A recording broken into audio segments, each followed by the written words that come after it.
কোরআনুল কারীমে আল্লাহ রাব্বুল আলামিন বলছেন আল্লাযীনা ইউনফিকুনা বিস-সাররাই ওয়াদ-দাররাই ওয়াল কাযিমিনাল গায়দ ওয়াল আফিনা আনিন নাস ওয়াল্লাহু ইউহিব্বুল মুহসিনিন।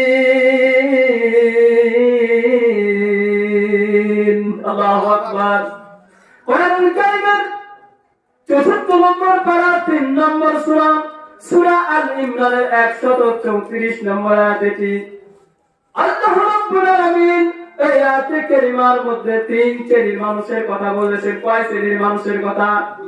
৩ শ্রেণীর মানুষের কথা বলছেন। এই ৩ শ্রেণীর মানুষকে আল্লাহ রাব্বুল আলামিন সবচাইতে বেশি ভালোবাসেন। ১ নম্বর আল্লাহ রাব্বুল আলামিন পরিষ্কার করে জানিয়ে দিয়েছেন ওই সমস্ত মানুষকে আল্লাহ রাব্বুল আলামিন ভালোবাসেন যারা সুখে এবং দুঃখে, সচ্ছল এবং অসচ্ছল উভয় অবস্থায় আল্লাহ রাব্বুল আলামিনের পথে বেশি বেশি করে খরচ করে। চিৎকার দিয়ে বলেন সুবহানাল্লাহ।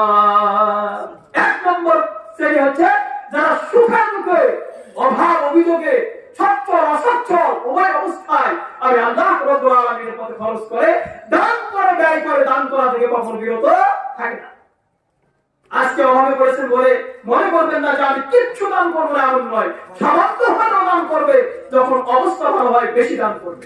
আল্লাহ পাক বলছেন আমি এদেরকে ভালোবাসি।